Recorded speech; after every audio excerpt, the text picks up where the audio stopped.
It's good to be with you, Artem. Good to be with you too. Mm. So what shall we talk about other than the difficulties of being a spiritual teacher in the modern world? Well, we have an opportunity here. We were speaking, weren't we, briefly about the opportunity to get my audience familiar with you.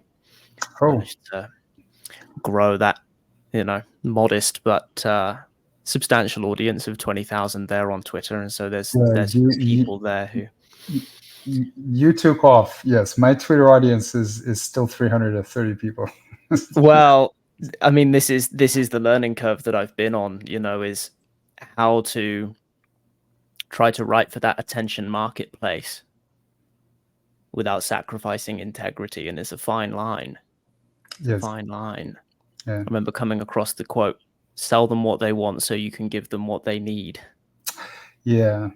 That one resonated, and I thought, well, how do we balance that? So that's been the major effort of this past little while. But I'd love for that audience to. Osho said something similar, but he said it in a much more direct and scary way. He said, I first I lure you with love, and then I start hitting your ego."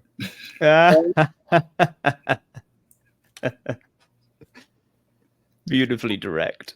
Yeah, that sounds a little bit more sinister than tell them what they want than what they need. I mean, this is all very beautiful. Osho was much more like, "Come here, I lure you with love." It's a trap. Well, yes, it is a trap. But actually, if you think about it, meditation and psychedelics work the same way. Mm. So if you like very desperate and very much struggling or in deep depression, then you start taking psychedelics, let's say, and your trips are going to be wonderful, up and up to the moment when it's actually time for you to start seeing the real stuff. And meditation oftentimes also works the same way. It kind of sucks you in, and there's beauty there, and like there's peace there. And then you meditate deeper and deeper and deeper, and then you're like, whoa, what did I get myself into? By which time it's usually too late. yes, that's right. That's how the whole thing works. You kind of you it pulls you, and then it traps you, and then there's no escape from it anymore. I don't think that I have a single student who found it, and at some part of the journey who didn't say, I wish I didn't embark on it. I wish I never touched it. Oh my. Yeah. I remember around. I just wanted to because you said of something previous. I just wanted to make this the quick introduction to your audience, and then we'll continue. So my name is Artem Boytsov. This is Dan. We Dan, so we've known each other for some time. So Dan also visited my Discord server shortly after his deep main realization, if I'm correct. Yeah, I think it was around that time that there was a great ripening. Yeah, it was wonderful. Yes. And we spoke a little bit, and we kept in touch, and then built his own audience, and I'm still doing what I'm doing. So my name, I already told my name. So I run a server which is called truefreedom.org. Actually, let me just put this. Yeah, this one. Yes, so it's True Freedom Teachings, truefreedom.org. We have a Discord community. I do one-on-one sessions. It's all on my website. We also do retreats. So I'm fairly available.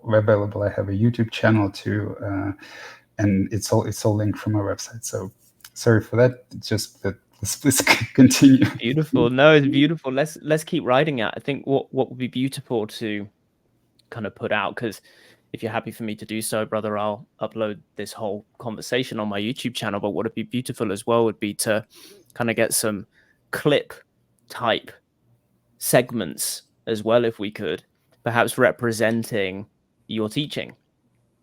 how you present things, how you guide people, etc. Okay. Yeah. There's on my YouTube channel, the very top video, the promoted video, which will actually start playing automatically as soon as you go to the YouTube channel, is a short clip from my interview with the podcast The Conscious Perspective, which kind of outlines in the span of 8 minutes or something like that what I do, what the teaching is about, what freedom is. So he's a very good interviewer. He asks a series of questions, and so on my channel it's a video that autoplays. So maybe if you later if you upload the video to your YouTube channel, you could replace, or maybe my wife could do it for you. You could replace, you could insert this segment right here. Sure. Sure. For my audience, I won't do this because they know me They very already well. know. Yeah. Yeah. Fantastic. Good. Well, any particular rabbit holes you'd like to dive down, Artem? Not particularly. I mean, I was hoping you would come up with something. I remember one of our conversations, we sat for a substantial amount of time in silence. Yeah. And that was really quite delightful. I'm reminded of the first group of people with whom I ever did that was, I'm not sure if you remember me talking about Alexander technique while I was in your community. It rings a bell, but I forget. Now I don't remember. So I did a long study of this discipline called Alexander technique. What is that technique? Can you remind me? Yeah, so it's pretty niche and notoriously hard to describe, but the best way that I've found to describe it is that it's a mental discipline for learning to inhibit harmful tendencies in the way that one uses oneself. Specifically in terms of thinking as it relates to movement. Now, I know that's quite a word salad. So I'm trying to make sense of it. Yeah, I'll give you some context. I found the work because around 2015, 2016,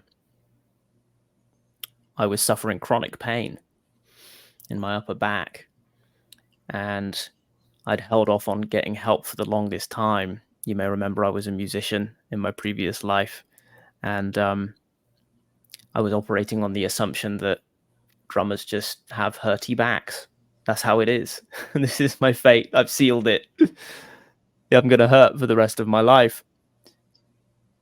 But when I'd eventually had enough, I went to see a chiropractor, and she said, there's nothing wrong with your spine. She said, it's what you're doing with it that's causing you all this pain. And that was like a paradigm shift for me. I was like, what were you doing with it? Tension, basically.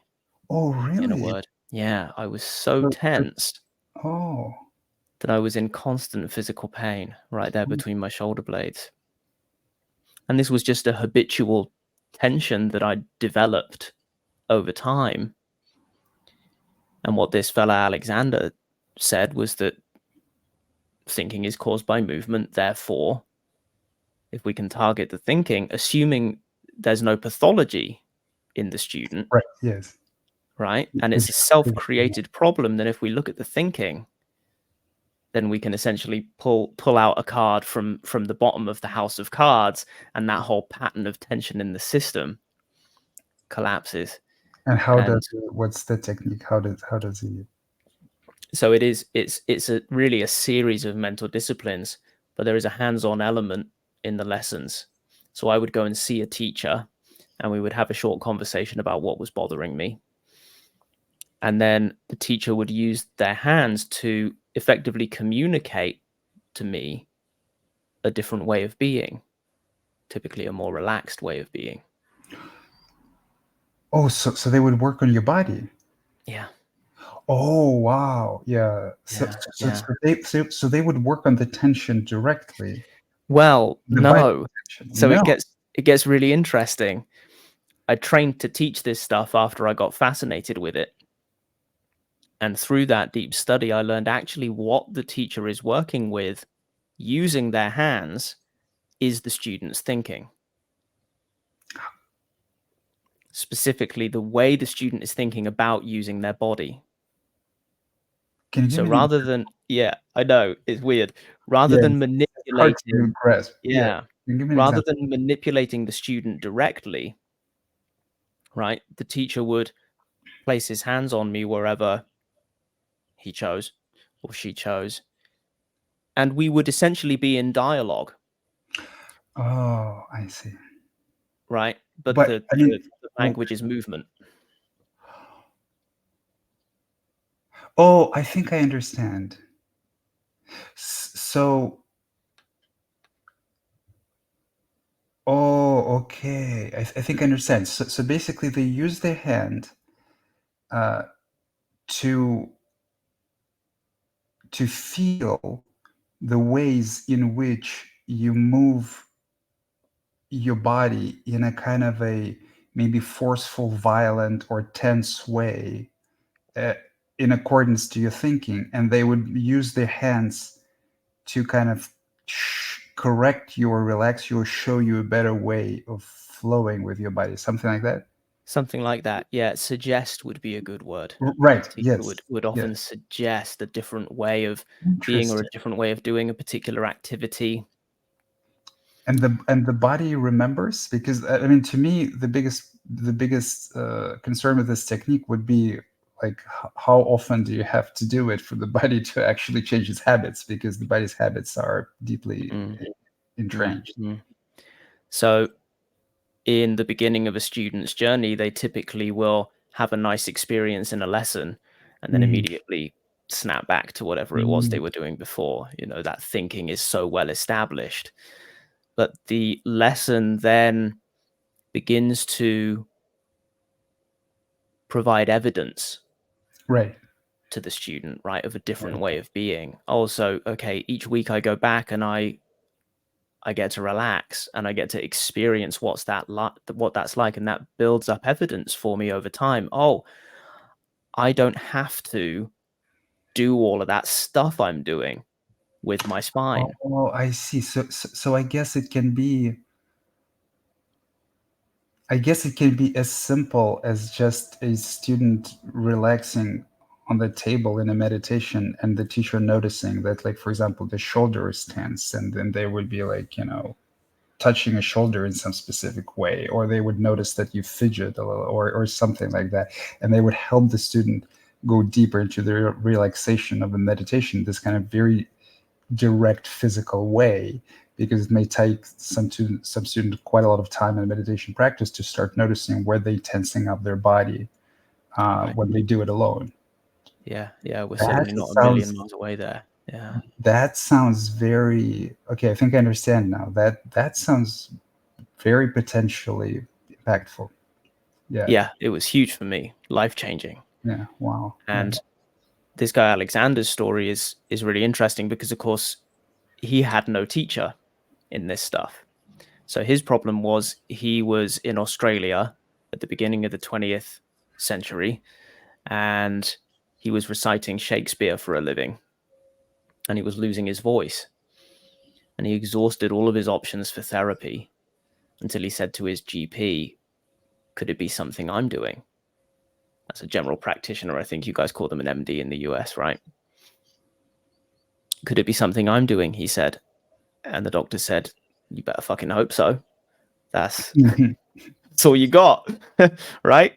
So this guy Alexander goes and sets up a bunch of mirrors in his study and starts to watch what he's doing as he recites Shakespeare. And over a long period of time, we don't know exactly how long, but a period of years of studying himself, he eventually solved his own problem and then could recite Interesting. Shakespeare without Yeah, losing his because I voice. was thinking, how would he get into that? So with mirrors.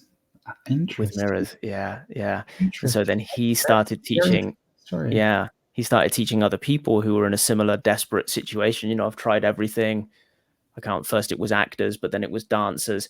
It turns out to be a lot of people find their way to this work who have done a lot of repetitive work with their body. Mm-hmm. Right. So for me as a drummer, you know, starting out as a teenager wasn't a problem that I was hunched over a kit going as hard and fast as I possibly could for as long as I could. Like, the body will take that for a while, especially when it's young, right? But once it becomes a profession, suddenly it starts to become a problem. And what may have been, say, for example, I have a bad habit, sat at the drums, and I'm just twisted by like half a degree. Not a problem for the first few years of a career even, but later on that's going to cause some problems. And we're so poorly educated in how to use the body. And so Alexander's premise was,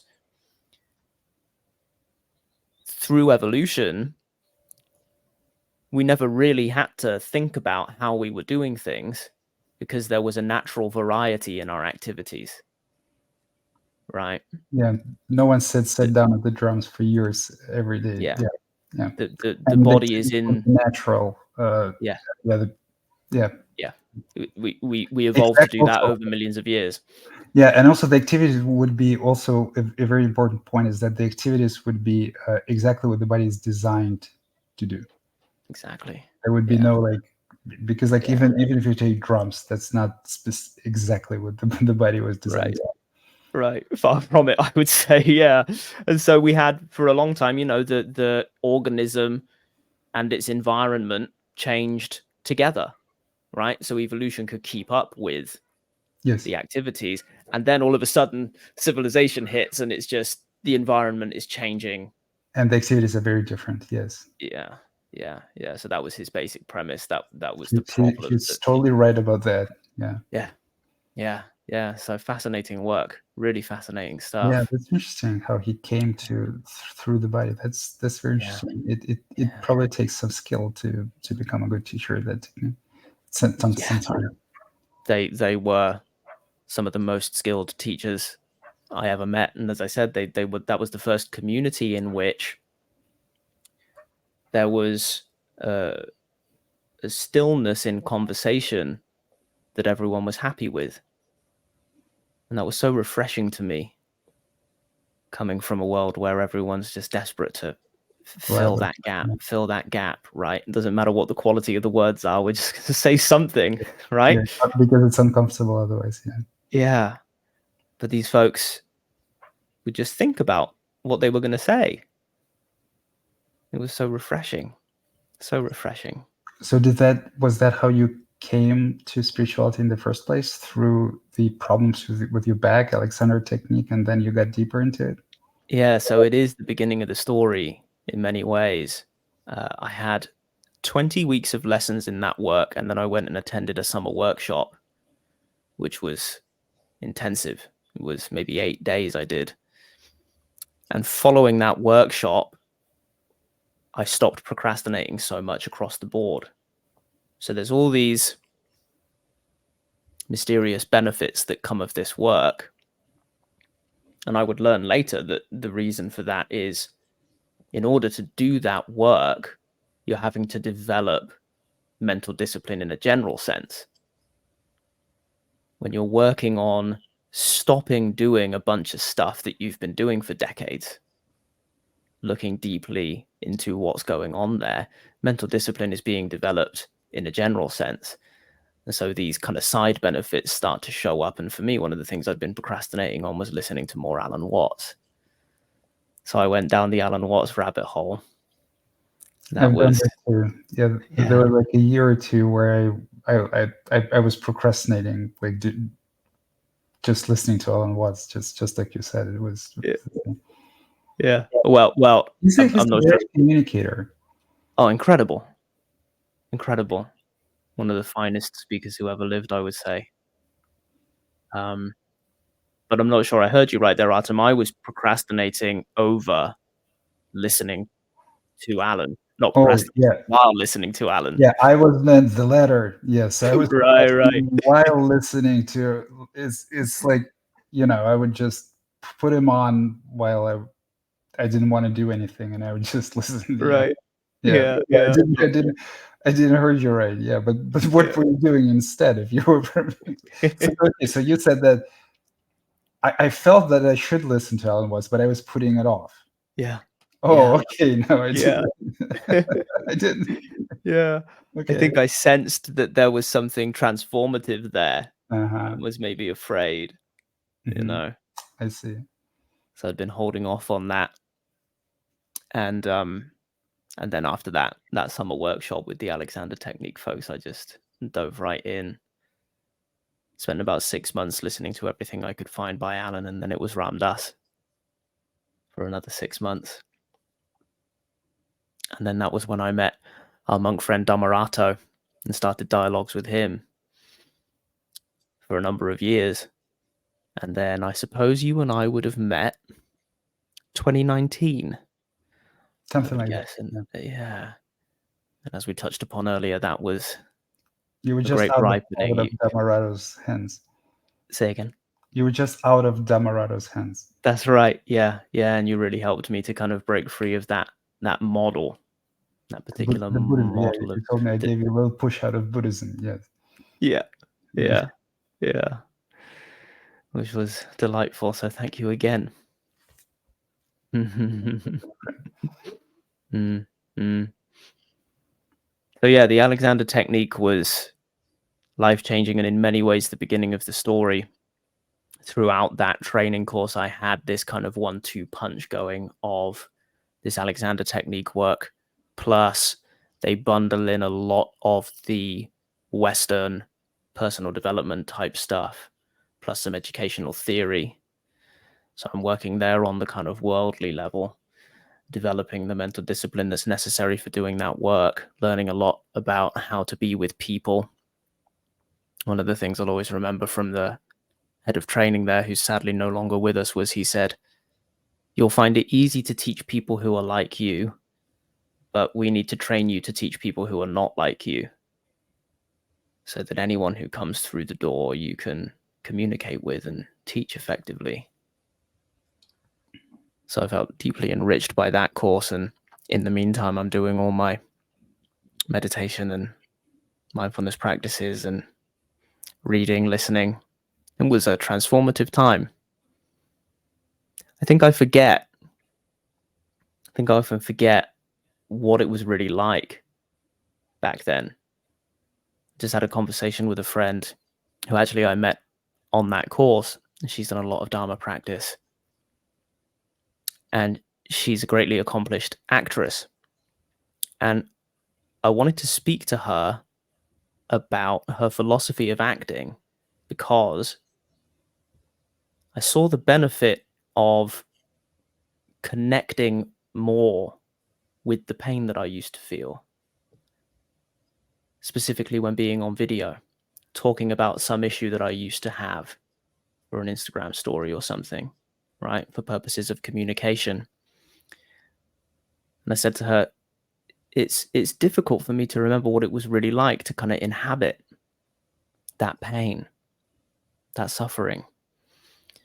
So I wondered if there might be some value for me in learning a little bit about acting to reconnect with past Dan, so to speak, and communicate that pain through a story or through a reflection on some past experience. But I'm not sure there was much there for me. Yeah, that could be difficult for you because good actors tap into their own pain. Mm. Mm. What makes a good actor? The actors are oftentimes quite troubled souls, and it's kind of difficult to be an actor because if you're a good actor, and if you're an emotional actor, if you truly show authentic emotions.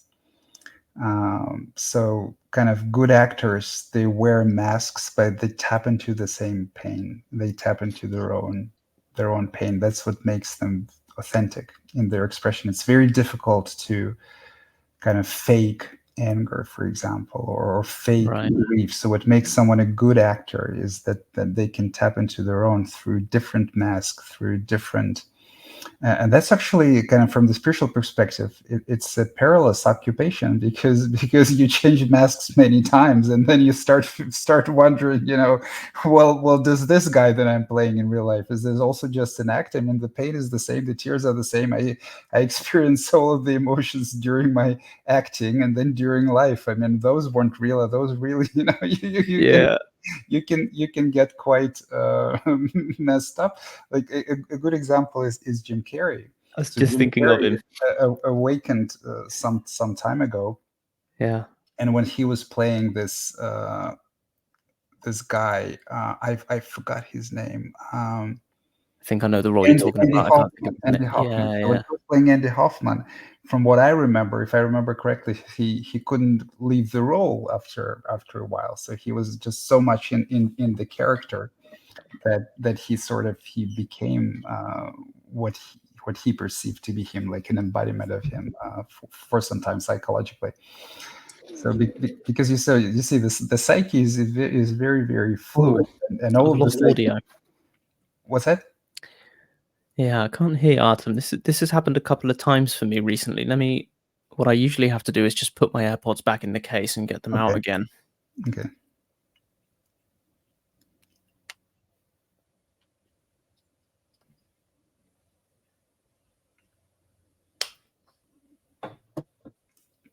Can you hear me? Nothing No? yet. Ah, I hear you. Okay. Here? Can you hear me? We're back. Oh, wonderful. Yes, so I was talking about Jim Carrey, who awakened recently from his own character, and he is a good actor, and he was also struggling with depression for most of his life. So quite a lot of actors also have, let's say, less stable mental lives than other people. Psyche is very, very flexible, and ultimately it doesn't exist. So Mhm. so Yeah, I'm thinking actors are of doing. So basically, my point is that you probably won't get tips that will help you to show, like, right. if you want to. Mm, But there's still memory, and you can authentically talk about what it was like without experiencing mm, what it was like. mm, mm. The experiment continues. The conversation that I had with this friend of mine was she spoke about a distinction in the acting world between what we would call method acting, right? What a lot of these folks do, and then more technical acting, right? Yeah, Where so I you was probably talking about method acting, right? She would yeah, call it method acting, what I yeah, was describing, and technical is yeah, more just showing rather yeah. than Yeah, coming or feeling or embodying. Oh, okay, yeah, yeah. yeah, yeah. So she was pretty convinced that that would be the route for me to go down. Yeah, she made the same point basically. Yeah. Yeah, it's, Yeah, yeah. yeah. But you see, Nonetheless, go ahead. uh, I, I'm not even sure. To be really honest with you, I'm not even sure that would accomplish anything. Like if we're talking about technical acting, right? And if you uh, uh, basically employ some techniques to show what was it like for the past then. Uh, the question is how authentic it will be, and how like you would have to be really, really good, technically speaking, to make it believable. Right. But Which I'm for not going to be starting at yeah, yeah, 37s.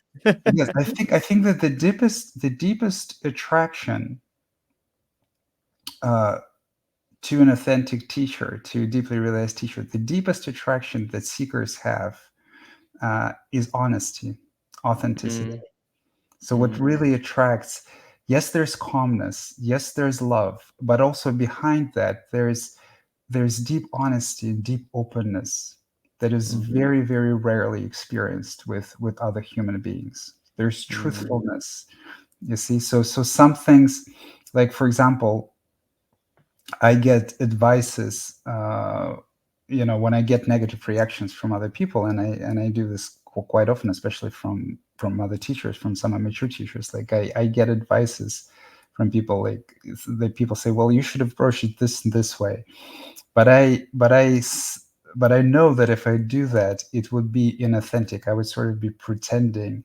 And people who are in touch, like the deeper you are in touch with your own authenticity, and some of the teachers that I spoke to are in touch with their own authenticity, the more sort of things feel off a little bit when you play.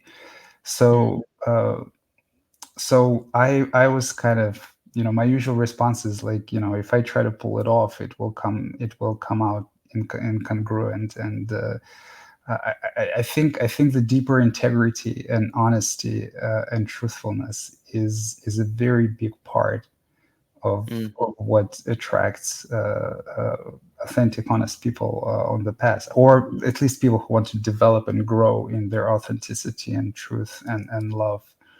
Yeah. And then maybe along with that comes the truth that perhaps there are less people like that in the world than we might like.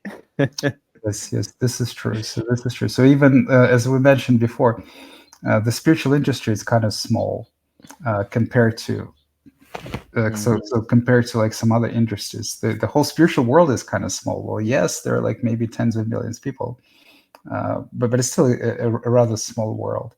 And then out of those, not everyone would be serious seekers also. Yeah, I've been kind of playing around with the broader self-help, self-improvement, personal development circles as perhaps a place to invite people in. But I think it's still quite rare that someone will really hop over to becoming a dedicated seeker. Yes, it's still quite rare. Yes. Yeah, this is true. One has to be in a certain way exhausted. Yeah. From the dream of the mind, or at least, what I see with a lot of my students. Most of my students aren't seekers, actually. So I'm serving the niche that is most greatly underserved in my estimation. So there are many teachers who sort of focus on taking people to self-realization, point to consciousness again and again and again, but there are very few teachers who speak at length and they help people to walk all the way from self-realization to enlightenment. So from the initial insight that the ego doesn't exist to the state of complete equanimity, to the state of complete peace and complete relaxation. This is usually a long road. It takes like 10 years usually, and most people never complete it. But there are very, very few teachers who talk about it. Only very mature teachers talk about it. Osho talks about it. Adyashanti talks about it. Most teachers basically just say, well, and after the realization, everything happens on its own. Well, yeah, you could put it this way, but it still takes a long time to happen. There still takes a lot of practice, and it can still be deepened and helped in many ways. So most of my students actually are not seekers. I have some seeker students, but most of my students are finders. Basically, those who had an insight or had a glimpse or had a shift, and now they're working on integration of it in all aspects of their lives. Some people call it integration, some people would call it alignment, some people would call it embodiment. So the time from receiving an insight to living a completely enlightened life to completely embodied life. And so there was a reason I started to talk about it. Hold on. Why did I start talking about it? I forgot why I started talking about it, but there was a reason. So we were talking about. Oh yeah, okay, I remembered. And so most of my students are finders, and what I observed, and it was also in myself too. I was certainly a case like this, without question, is that for a lot of people only stumble to authentic spirituality when they are at some sort of a impasse where there is some sort of a crisis where they feel like there's nowhere left to go, where life put them into some situation of which the only exit is inwards, basically, when they have when they have just been disappointed with all the other ways of reaching happiness, when they kind of at the ends, at their rope's end. And that was my situation. So it's possible, but it's much more difficult to wake up from a good dream than from a dream who became a nightmare, and then you don't know where else to go. So if you like successful, if you have all the social measures of success, if other people look at you as some sort of an example, or you look at yourself as some sort of an example, it's much harder to bend it at all, even though this is not authentic happiness, and authentic happiness is much, much, much deeper. But it's much more difficult to wake up from a good dream than from a bad dream. When Jesus said that it's easier for a camel to pass through needles, I forgot the word, than for a rich man to go to heaven, I mean, this is a very religious, let's say, way to say the same thing, but he was basically referring to the same thing. Yeah. What would be the motivation? Yeah. Right. Yeah. For someone who thinks they have everything, and that having everything is what happiness is. Yeah. So even though it's a surface level of happiness, it's still on the surface level. It's much more enjoyable life than people down below. And we're not talking necessarily about social status, although it's a big part of it, but even like the psychological sort of kind of, if you're well put together, or desired, or like if you're psychologically popular, or kind of, so there are all sorts of hierarchies, not just monetary, but and if you're on top of those hierarchies, even though it's a very shallow happiness, it's much scarier even to abandon it in favor of something deeper. Whereas people who are desperate, they have, like, they feel like they have nothing to abandon. I just want to, like, there's nowhere for me to go from here. I'm like, okay, so spirituality, the last thing, the last project. So spirituality is always the last project of the ego. I've been on the lookout for someone who actually makes it all the way through life with all the little ducks in a row, all the worldly stuff in order. I've yet to see one. Have you ever come across one? No. There's always some midlife crisis or some deathbed regret, or that would be an enlightened person. No, and not just an enlightened person, but a person who didn't get the bug, who didn't develop the ego sometime. Somehow, if you develop the ego, and all in this society, it's impossible not to. So you just get bombarded with, like, from a very early childhood. Then there will be crisis, there will be depressions and stuff like that. So the person that you're talking about would be so adamant and so extremely committed to, like, always supporting the positive mask, or thinking only positive thoughts and things like that, and being productive, and being all energetic about it, that, I mean, even if you find a person like that, I would say that closer to the end of their life, dementia is a really good possibility. Like, you have to let go at some point of all this effort. And a lot of people, for a lot of people, the ultimate wake-up call is death.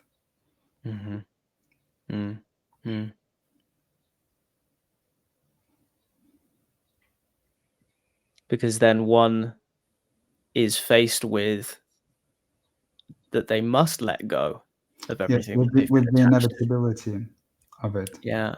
And so it's either you let go ahead of time, right? Spirituality, or you wait. And then when the curtain's coming down, you're like, fuck. Yeah. Yeah. Scary. And we see that it's always fascinating to me, in the case where someone is sheltered, Is what? right? Sheltered. Sheltered. Mm-hmm. Yeah, like the billionaire's kid, they end up worse off than most. Yeah. Yeah. They're typically deeply unhappy. Yes. Yeah, it's lamentable. So here's to being bottom of the social ladder and Yeah. being broken. Those people are the luckiest people. They have a real chance at finding. Well, everyone has a real chance, but they're closer to finding finding authentic happiness, is saying, fuck with it all. This is not, the wife of climbing the ladders and the wife of climbing the hierarchies is not working out for me. And even if it does work out, it's temporary happiness, and then you back on the Ferret's wheel, and there's something much, much deeper than that. And I'm ready to abandon it into something realer, much realer. Mm-hmm. I often wonder about how much more difficult it would have been then for that person to find wisdom, even 50 years ago. More difficult 30, than today. Yeah. But even today, it's very difficult. Yeah. The spiritual marketplace is just a freak show. It's a circus town. It's like there are very, very few people with authentic insight, and the level of embodiment very, very tremendously. So there, it's not like it's full of frauds. It's full of people who had some insight, but still have a huge ego, and they teach from a place from a place of a mix of some insight and huge ego. So in the practical perspective, when it comes to practical teaching, they almost as bad as frauds, but what makes them dangerous, they convince that they're fully authentic. And so it's it's very difficult to find good guidance, because a lot of those people espouse or embody the qualities that the ego find very attractive. For example, some of them can be extremely confident, and of course also very rude and condescending, but very confident. The ego is like, whoa, look at this guy, he seems on top of everybody, or someone could be very nice and pleasing and warm and always praising, and the ego would be like, oh, look at this guy or woman, she's always nice to everyone, and she always loves everyone loves her. And then the ego pictures this, okay, so if I teach from this person, I would be like that. I will be like on top of everybody, very, very appealing for men, or I will be loved by everybody. That's appealing to both genders. And so unfortunately, because we're literally blind in the dream state, we're very easily deceived. So the spiritual marketplace is some sort of a labyrinth where you have to navigate your way into. And if I have any kind of advice for your listeners, it would be, don't look for any of kind of artificial attributes. Look for how honest the person appears to be, how true, how open, how I easy. remember being. I'm sorry. How easy it is to speak. Maybe not easy for you, but how easy it is for him or her to speak to you about anything. That's a good marker. I remember being reluctant to begin teaching for all of these reasons. Yeah. I remember really, feeling the weight of responsibility Yeah. that's Yeah. on someone who guides people through this territory. Yes. Starting teaching too early is the mistake that almost everyone makes. Yeah. I Because remember. there's prestige coming with it, Right. And then, yeah, I mean, I'd heard enough horror stories. Yeah. And I felt that something was missing where Dhammarato was encouraging me to teach. I really wanted to go and cross-reference the understanding that I'd gained there with other teachings, other presentations. Because here we are in the 21st century, standing at the spiritual buffet.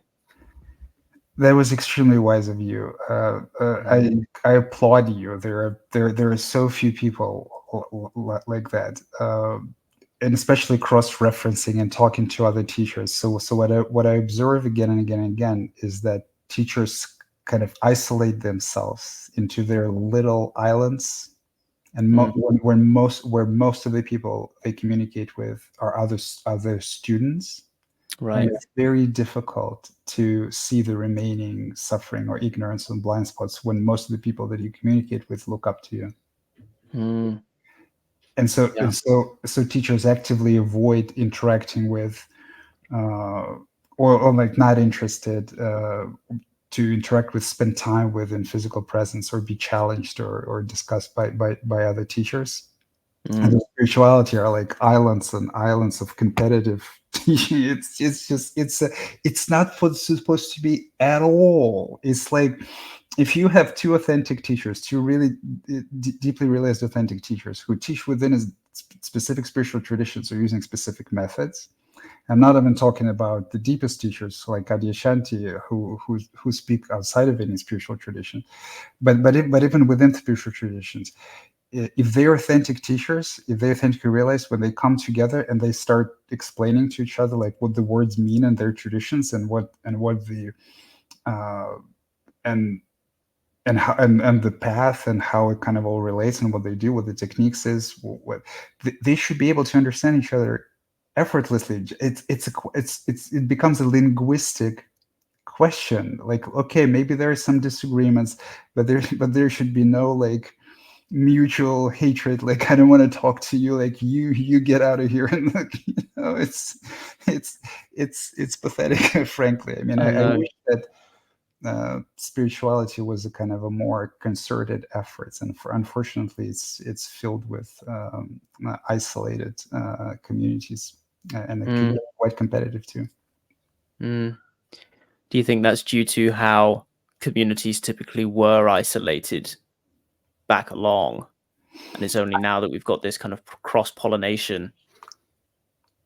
No, I don't think it has anything to do with traditional view. I mean, because the traditional view, I mean, tradition is actually also fundamentally is coming from the ego. I mean, what is tradition? You know, as Rick said, tradition is an idiot thing. So Rick, I mean, from Rick and Morty, you know, tradition is an idiot thing. He said. I haven't seen that one. He's precisely right. I mean, what is tradition? Like, if you just look at the word tradition, right? It shows its idiocy in its very definition, because tradition means that you do something that other people have done before you without understanding why. Because if you do understand why, you don't have to call it tradition. It's just common sense. Right. But if you do not understand, yes, but if you do not understand why, then you say, "Oh, it's tradition." Beautiful. Yes. So I don't think that it has anything to do with tradition. And so all traditions in a way, you know, are egoic in a sense. You know, that's why Osho sometimes said things like, you know, all scriptures must be burned, or he said the phrase which, like, you know, get under a lot of people's skin. Osho said, behave as if you're the first one here. And everyone would be like, oh, what about our ancestors? What about our ancestors? Well, okay, you know, figure out why your ancestors behaved, you know, this way, but make it yours. You know, still, you know, don't just blindly follow and copy anybody at all, including your teacher, including anybody. And so like, you can have an authentic teacher operating in a spiritual tradition, but to them spiritual tradition is just a set of terminology, tools, and methods, right? But he cannot be beholden. If he's an authentically realized teacher, he cannot be beholden in a spiritual tradition, right? So that's why you're no longer a Buddhist. and the but I think that what happens with regard to this competition is not in so much tradition, and if it is, it's still the same thing. But basically, the path is very long, and whatever's left of the ego is always, uh, in some way vain, is always thinks that it knows better than everyone else, it is always in some ways competitive, and whatever is left for it to uncover is always painful to uncover. So there's always some fear of being challenged or being shown wrong, or some fear of intimacy, or some fear of conflict. So a deeply authentically realized teacher can be in the presence of any human being, even if they disagree with them, and for as long as like there is no physical violence, they aren't burdened or disturbed by this presence. This is many teachers are not that way, so of course they will try to avoid some things, so they become competitive, and unfortunately it also manifests in teaching as mistakes.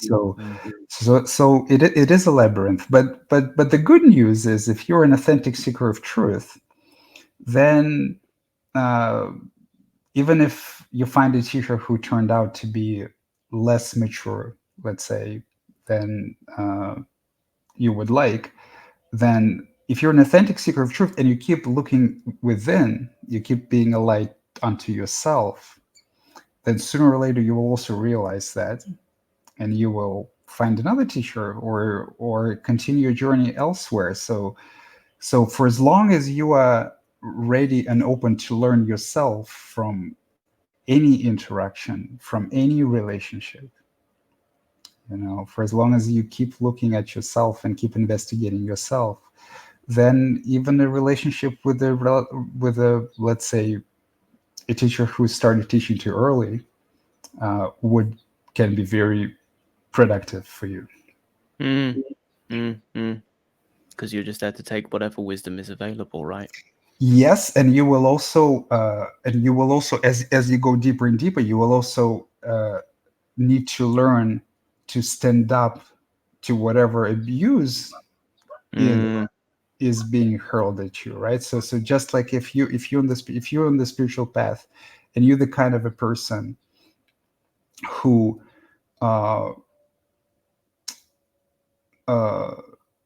let's say is prone to end up in abusive relationships, and you're on the spiritual path, then sooner or later you will have to see the part of you that is propelled to that. So the part of you that is scared of some other relationship, the part of you that finds them comfortable, the part of you that thinks that you deserve it or you can be treated this way.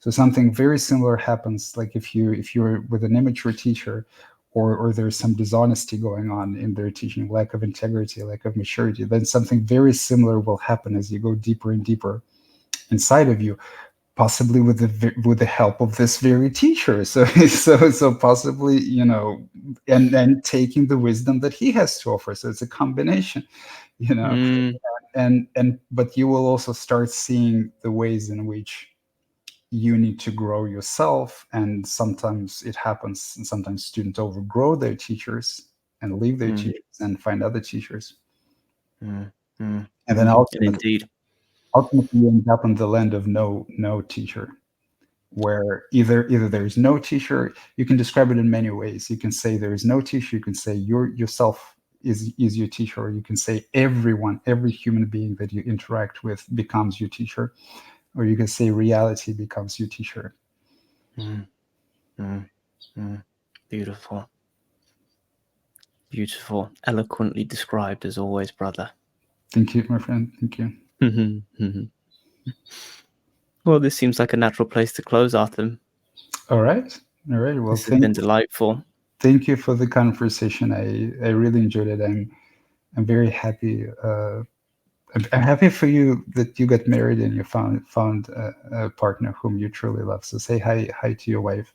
I saw her on one of your videos. She seems like a delightful person. Oh, she so is. I hit the jackpot. I'm very happy that you are successful and your audience continues to grow. It was great to catch up. Learned a lot of interesting things today about Alexander techniques and your path. It was quite interesting. It was very good talking to you, my friend. Likewise, brother. Likewise. I'll see you again soon, I hope. Thank you, my friend. I enjoyed it quite a lot. Okay, me too. Bye bye, Bye-bye. my friend. Bye.